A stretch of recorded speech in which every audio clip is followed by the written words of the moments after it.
Anyway, this sixth flight, we were on our way bomb run into Vienna. And the sky was just black ahead of us with anti-aircraft shells. And we just kept going, popped the bomb door open, we were that close to our car, opened the bomb door.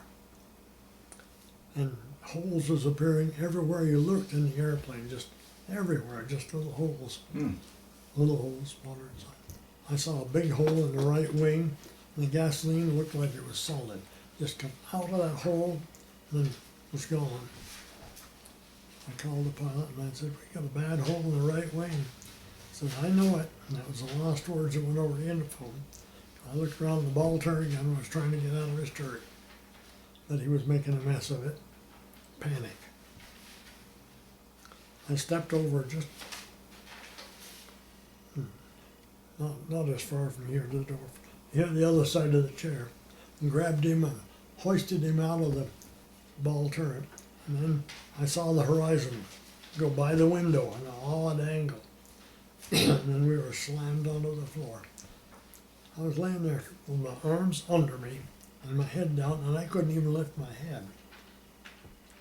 And I heard from another gunner in prison camp later on. We were the only airplane that was shot down that day.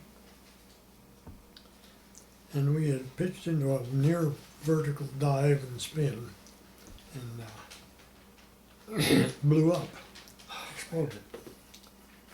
Of course, I don't know when I lost consciousness. I remember clearly trying to get up and couldn't do anything. And so I figured I'd had it. I woke up, it was quiet, just almost deadly quiet, very strange, gray. A lot goes through your mind in a few minutes. Where am I? What am I doing? And I looked up, oh, there's the ground. I was falling head first, just like an arrow, straight down. I'd just come through a little cloud layer where all the gray was. And I watched altitude. They told us, don't open your chute too high because you make a beautiful target. I was waiting until I auto-pulled the chute, and I reached up to my Switlik brand, yellow QAC, quick attachable chest parachute. So you were able to get your wits about you to do all this? I reached my chute, there was no chute there. That's a sinking feeling. And I knew I'd had it hitched on one side. We carried it hitched to one side so we could reach around it and handle the guns.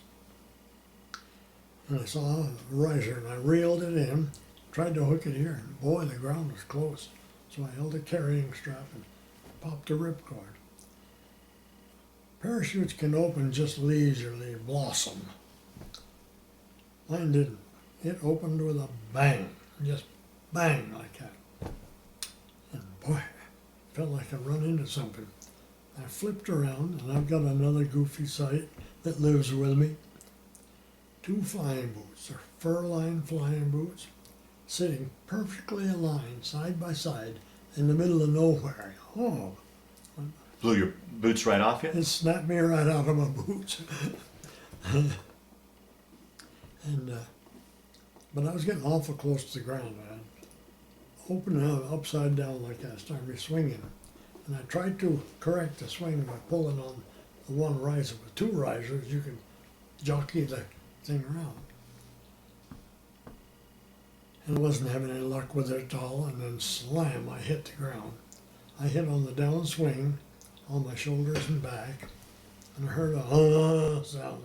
What in the world was that? And then I started to get up, and I heard a bullet going by my head. Oh, boy. So I knew I was not in a good place.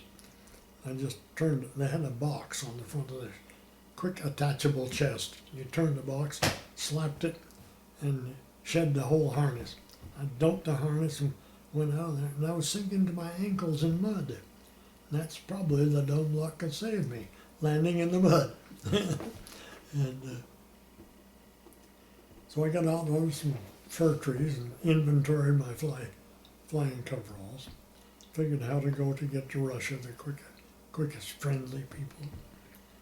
Went through there in broad daylight. Come to it, I don't know why they existed all over in the woods, and big mounds of dirt. Instead of going around it like a sensible person, I started right over the top of it.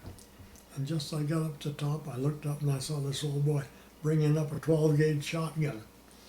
I know about them from childhood. Yeah. Dropped on my belly and slid back down the thing. And I heard a sound behind me and I looked back. Another lifetime picture. There's a little short old man wearing some ancient steel helmet with a big crest down the middle. It just dumped onto his head. All I could see was his teeth. Toothless grin there, and he's holding a pistol at me. I got him stuck up my arm. Motioned with a pistol. And as I think back on it, I never heard that man make even a sound vocally. I don't know whether he was a mute or what. But anyway, he herded me over to the old boy with a shotgun. And we went to their house. He went inside and he got a bucket and a mirror. And he stuck the mirror up in front of me. I was not pretty. I had been banged up around the head. I didn't have any flying helmet on. It had ripped off. The whole flying uniform was just in tatters. I don't know how I come through that airplane. And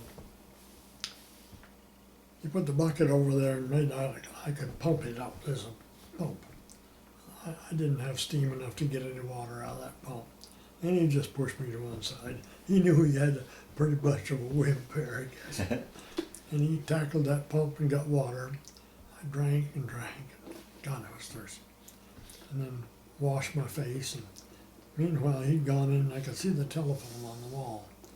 And he called the telephone. A little while, 2 Luftwaffe soldiers come pedaling out on their bicycles, escorted me into town. I got pretty much covered on that thing